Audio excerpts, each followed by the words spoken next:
All right, ladies and gentlemen, we are officially live. Welcome to another episode of the Turn 4 podcast. I am your host, Daniel, and I'm here joined by Addison. We got some stuff to talk about today here in today's episode. First of all, I know we're late a little bit. We had some stuff that we had to do, but however, we are officially live. And so we got Talladega that happened. Addison, start us off. I mean, your takeaways about Talladega this weekend. Okay.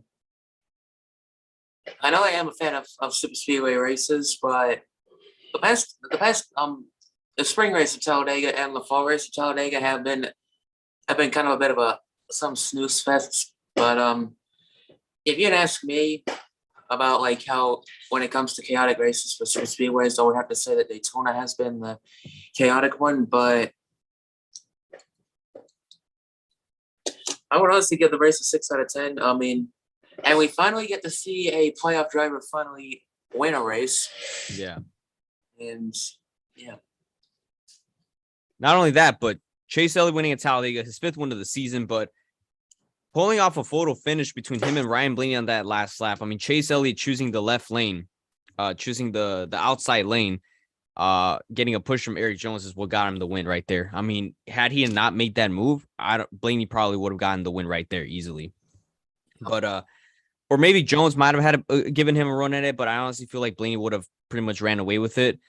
But it's crazy that you can even hear, I don't know if you heard in the broadcast, but you can even hear the crowd roaring once Chase Elliott went on the outside lane on the back straightaway trying to take the lead from Blaney. I don't know if you heard, but you can even hear the crowd cheering when he was trying to take the lead from Blaney. I don't know if it was just me, but that kind of reminded me of similar to when Junior would take the lead at Talladega. I don't know if it's just me. Going into the back straightaway to turn 3, going into turn 4, going to the start and finish line, seeing that crowd cheer just reminded me so much of when Junior would win at Talladega or when he would take the lead at Talladega. I don't know if it's just me, but it had a similar feeling to it. That even happened with Jimmy Johnson back in 2018 at the Daytona Fall Race. But yeah, I know it was like a lot more common when Junior would take the lead at Talladega or at Daytona. The crowd would just start cheering and stuff, which is honestly insane. But I mean, Chase Elliott getting himself another win at Talladega, and not only that, but this is a first race. This is probably, the past 3 races we've had some type of controversy, either with Goodyear, next gen safety. This is kind of it's been a while since we had a race without any type of controversy. Next gen safety being an issue or tires being an issue. We pretty much got a full clean, pretty much a clean race. I mean, there was one wreck in the beginning of the race with, I think Harrison Burton was taken out. Not Todd Gilliland. I think who else was taken out? Logano and Gregson. Yeah, Logano and Gregson were taken out. And I mean, there wasn't really. I kind of expected we see a wreck fest, but I'm surprised we did not see a wreck fest.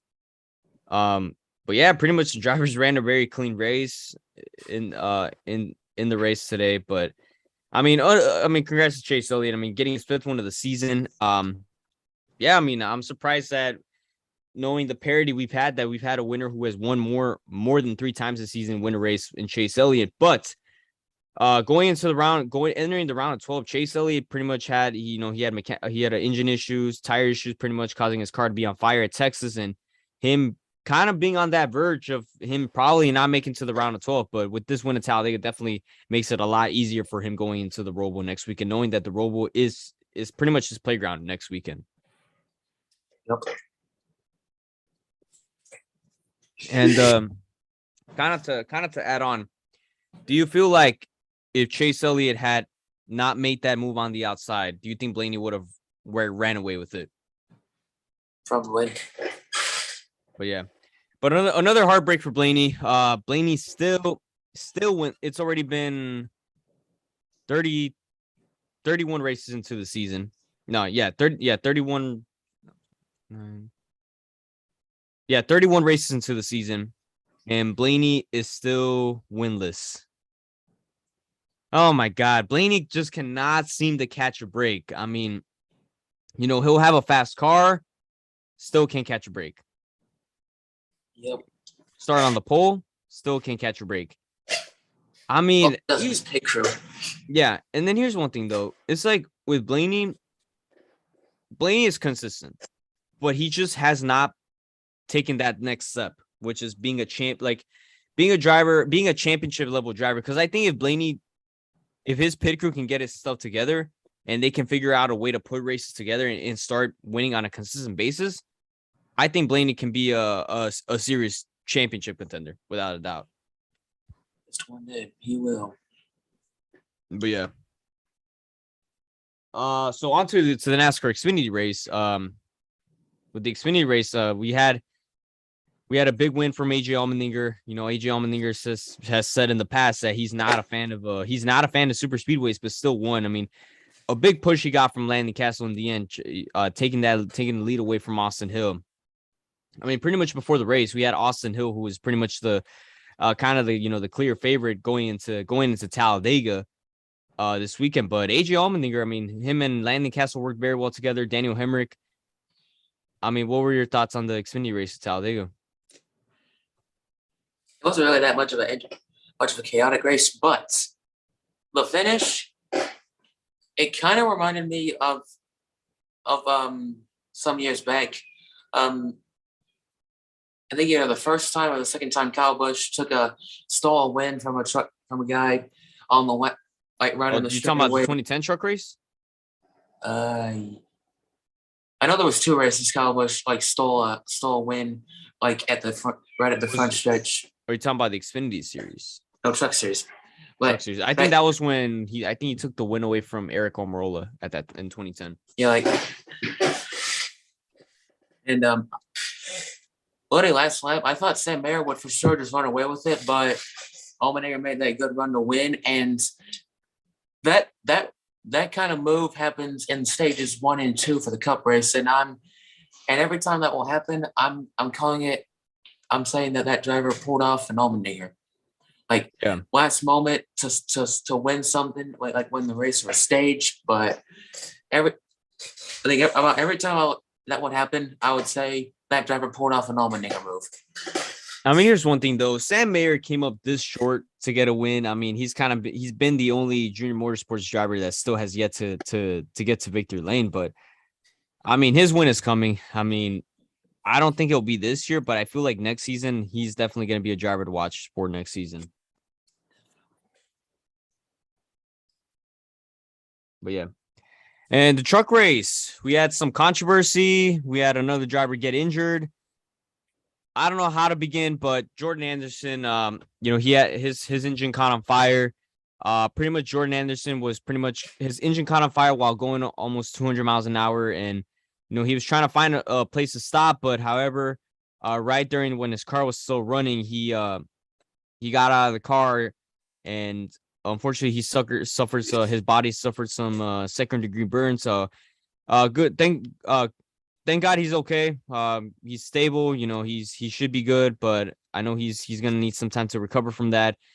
But Jordan Anderson, I mean, what were kind of your thoughts when you saw that his engine caught on fire, and when you saw him trying to get out of the car? I was just hoping he was okay after that. It was almost like what happened with Derek Lancaster last year in the ARCA race, but thankfully all of them were able to get out of the crashes okay. I feel with Lancaster, I feel like his situation was kind of a lot worse, because I feel like he was in the car for a while when the car caught on fire. Like, he didn't get out of the car a lot sooner compared to Jordan Anderson, where at the moment his car was still running, he was already trying to get out, and right by the time he got into the wall, he had already gotten out and kind of fallen out of the car. So I feel like Jordan Anderson, in a way, he kind of reacted a lot. He actually reacted quicker in that instance compared to Lancaster. But both situations, those were both very scary situations to be in. And for the truck series, Matt DiBenedetto finally gets that elusive first NASCAR Touring Series win coming at Talladega. But however, controversy once again played a role in this race with, under caution with that wreck that happened on the last lap. Brett Holmes was actually leading. They showed a replay where Brett Holmes was actually the leader the moment the caution came out, and the race was given to Matt DiBenedetto instead. What was kind of your reaction on NASCAR officiating the finish? Okay, at first when I immediately when Brett Holmes crossed the line, I thought he had won the race already, but until I heard them just talking about controversy, I was like, oh great, here we go again. And Yeah. I thought in the future, in all honesty, I should say that whenever only on the last lap, and if there's like a caution that happens on the last lap, they should just let him race back to the line. No matter, don't look at the scoring loops or go back to video about who was where and what part of the caution. Just let them race back to the line. I mean, this happened in Talladega 2016 with the Xfinity Series. Last lap, Brendan Poole, there was a caution. Brendan Poole raced back to the line, as was the first one to race back to the line. But go back to scoring loops, they claimed Elliott Sadler as the winner, and that kind of happens with the Truck Series. Because like I said, only on the last lap. If a caution comes out on the last lap, they should just let them race back to the line and don't go back at scoring loops. Just don't check the videos on where everybody is at. Just let them race back to the line. Now, here's one thing though. Now, let them race back to the line, yes, but here's the thing. At that time, they were already going into turn 4, so was it necessary for them to throw a caution if they were already going to race back at that time? Because here's the thing, like if a wreck were to happen when they went while they were taking the white flag, and a driver ends up wrecking into the start and finish line in the back of the pack, then yeah, it'd be understandable to throw a caution due to safety issues. But a wreck happening in turn 4, is it necessary to throw a caution if they're already going to race back to the line? You kind of know what I'm saying? So I don't think it was a necessary to throw a caution, right at the moment when they were already about to cross the start and finish line. Because right there, that could have prevented the chance of possibly seeing a photo finish. I mean, like you said, Brett Holmes probably, it would have been considered a photo finish between Brett Holmes and Matt DiBenedetto, and possibly, with Brett Holmes getting probably his first getting his first career Truck Series win. Or last year with Tate Fogleman, wrecking on the last lap, also while being the first one to the finish line to win at Talladega. So, I mean, it's kind of one of those things where NASCAR has thrown cautions during times when it wasn't necessary to throw a caution, and then NASCAR has not thrown cautions when a caution should have been thrown for safety issues. So, in a way, NASCAR, yeah, it's, being inconsistent when it comes to them officiating cautions and stuff in the last lap, or, them being able to race back onto the finish line. But that's something that I feel like we kind of, it sucks for Brett Holmes. He probably thought he won that race at the moment when he crossed the finish line, which is unfortunate, which it took NASCAR a while to kind of officiate, who was the first driver that was leading at the moment of caution. So, I mean, that moment, it could have prevented from possibly seeing an amazing finish.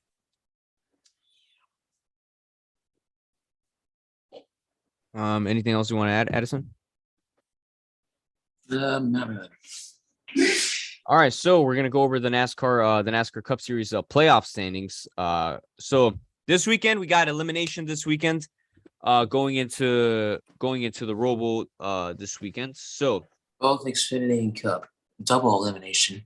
Yeah, double elimination here this weekend. So we're going to go over the NASCAR Cup Series playoff standings. Here we go.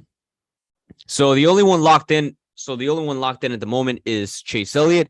Second is Ryan Blaney. Third is Ross Chastain. Fourth is Denny Hamlin.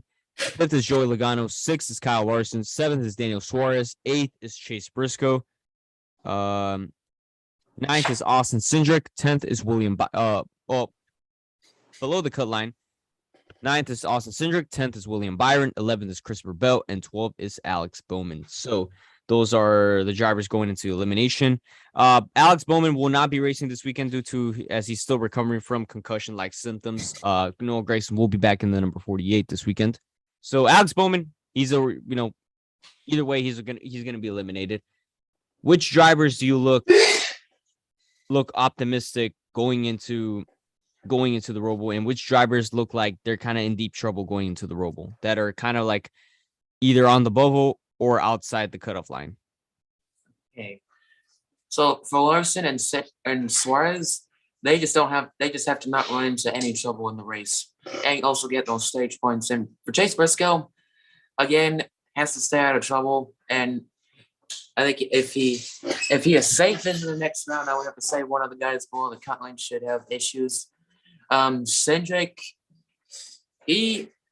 something what he gonna need to have happen to Chase Briscoe in order for him to get into that top 8. William Byron, yes, he did run like top 3, top 5 in the last year's race before he crashed on the with 2 laps to go. So I would say he would have to run in the top 10 or just make something happen. For Chris Roval, it would have to be a must win.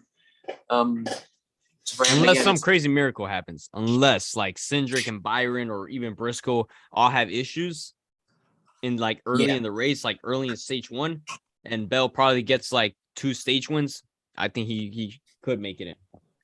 Yeah.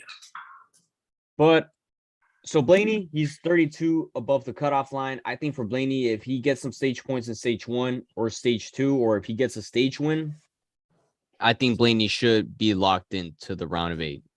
Yeah. He performing based on how he does in the first 2 stages, like if he's top 5 in the first 2 stages and gets some stage points early in the race in stage 1 and stage 2, I think he should be locked into the round of 8.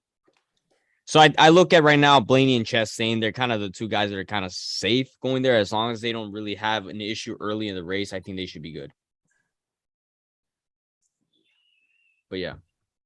Jeez, those cats. Oh my gosh. All right, so it looks like now we're about to go into the Turn 4 pit stop. But before we go into the Turn 4 pit stop, we'd like to thank the sponsor of the Turn 4 pit stop, Lionel Racing, the official diecast of NASCAR. Collect your 164 and 124 scale diecast of your favorite NASCAR driver and pre-order the 124 diecast race version diecast of the winner of the 2022 Yellowwood 500. And be on the lookout for the new wave of the NASCAR Authentics here at your local Walmart and at your local Target. So here's what we have here on today. So I got Brad Keselowski's 2016 Worth diecast. So yeah, what do you got, Edison? From wave 2 of the Authentics, Kevin Harvick's gear wrench car, and last but not least, Austin Dillon's test car. All right. All next year. All right, so here's what we got on the menu for today on the Turn 4 pit stops. So let me just pull this up real quick. Let's see what we have. Hold on 1 second. Let's see. Here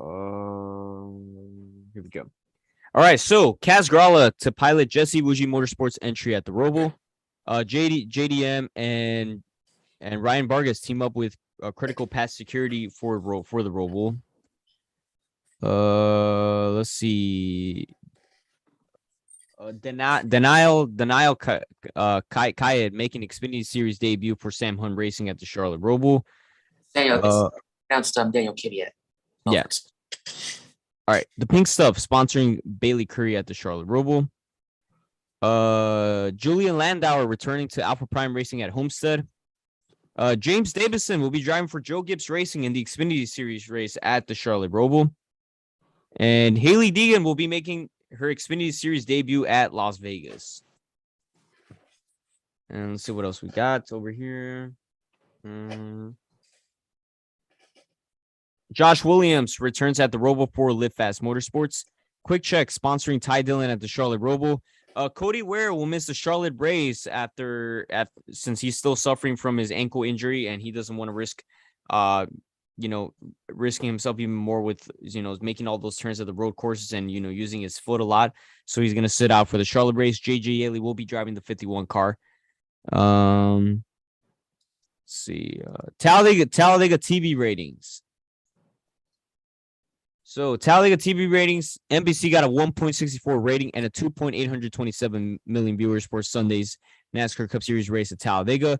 Last year's race got pushed to a Monday with a 0.77 rating and 1.16 million viewers, while the 2020 edition got a 1.92 rating and a 3.1 million viewers.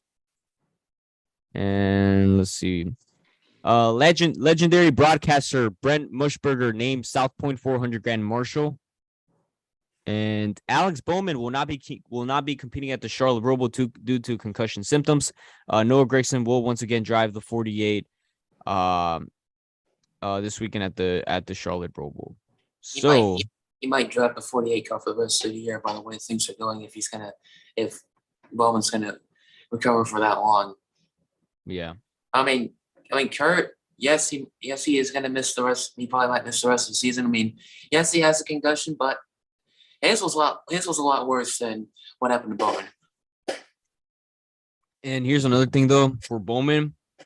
Bowman has a better chance of recovering quicker than Kurt Busch due to the fact that he's a lot younger than Kurt Busch. And usually when you get injured when you're older, it takes a lot longer to recover. So I would say he would miss the Roval and maybe a couple of the round of 8 races, and then be back for Phoenix. Maybe, I don't know. Probably. Well, we're gonna have to see what happens there. Let's see. All right, so now we're gonna go over the entry list for and preview this weekend's round of 12 elimination race, which we will be running at the Charlotte Motor Speedway Roval for the running of the Bank of America Roval for Roval 400. So we're now gonna go over the entry list for this weekend at the Roval. So Addison, let me just pull this up real quick. All right, Addison, take it away. All right. Ross Chastain is going to have Worldwide Express. Austin Cindric has Menards/Richmond. Austin Dillon has Get Bioethanol. Kevin Harvick has Mobile One. Kyle Larson has IndyCars.com. Brad Keselowski has Castrol. Corey LaJoy has Raise Energy. Tyler Reddick has 3C or 3CHI. Chase Elliott has Napa Auto Parts. Eric Almirola has Haas Automation. And Denny Hamlin has FedEx Freight. Ryan Blaney has Discount Tire. Chase Briscoe has Ford Performance Racing School. Joey Hand has Ford Blue Oval City. AJ Allmendinger has Action Industries. Chris Buescher has Fastenal. Kyle Busch has M&M's. Martin Truex Jr. has Bash Pro Shops. Christopher Bell has DeWalt. Harrison Burton has Tex Imaging. Joe Vigano has Shell Pennzoil. Hold on. Here you go. All right, Ty Gibbs is going to have Monster Energy.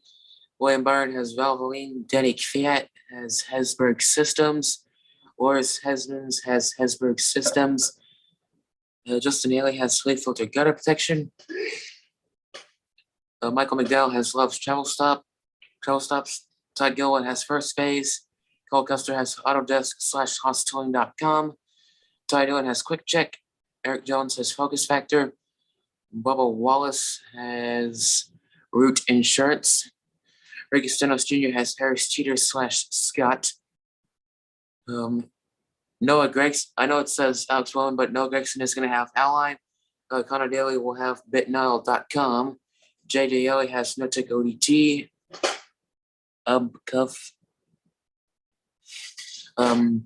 Mike Rockenfeller has Bon Sequoias and Swamp Rabbits.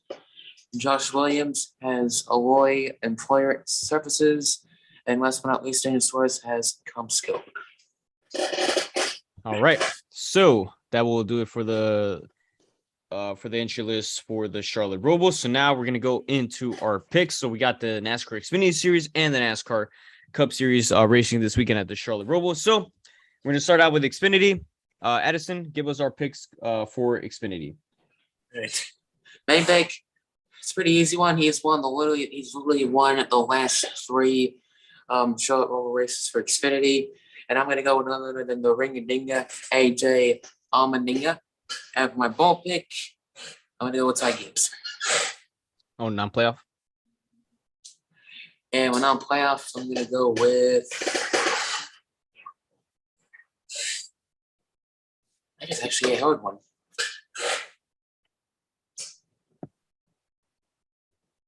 Give me just a second.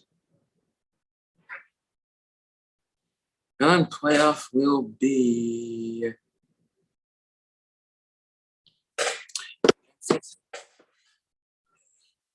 What happened? James Davison. That's who I Oh. picked. Number 18.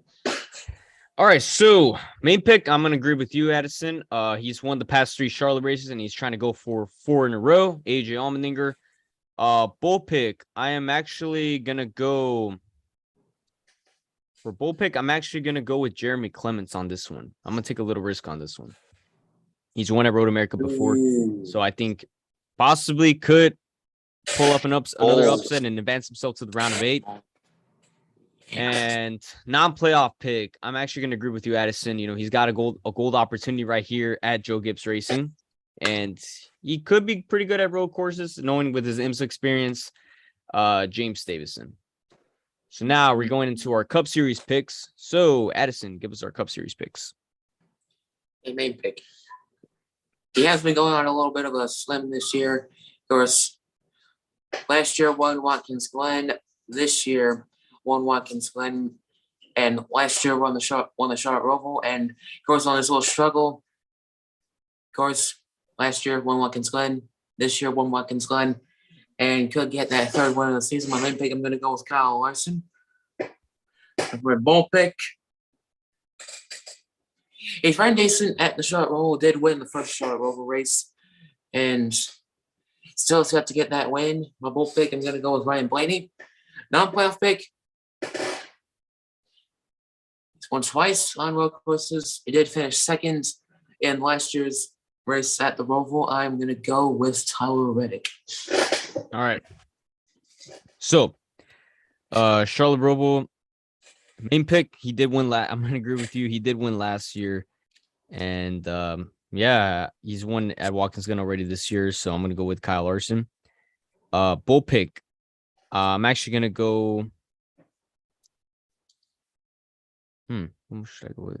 He did get his first career win at a road course. So I'm going to go with Daniel Suarez as my bold pick. And non-playoff pick, he's won 2 road courses races this year. So I'm going to go with Tyler Reddick. So yeah. Kind of same picks we had, but only difference was our bold picks. But yeah. All right. So that should do it for our race picks. Looks like we're getting ready to wrap it up. Next week, we will be back here next Tuesday next week. Pretty much recapping everything that went down at the Charlotte Roval. We're gonna go over pretty much the round of 8 and who our predictions going to the Final 4 and who is the favorite going into the Final 4 to Phoenix.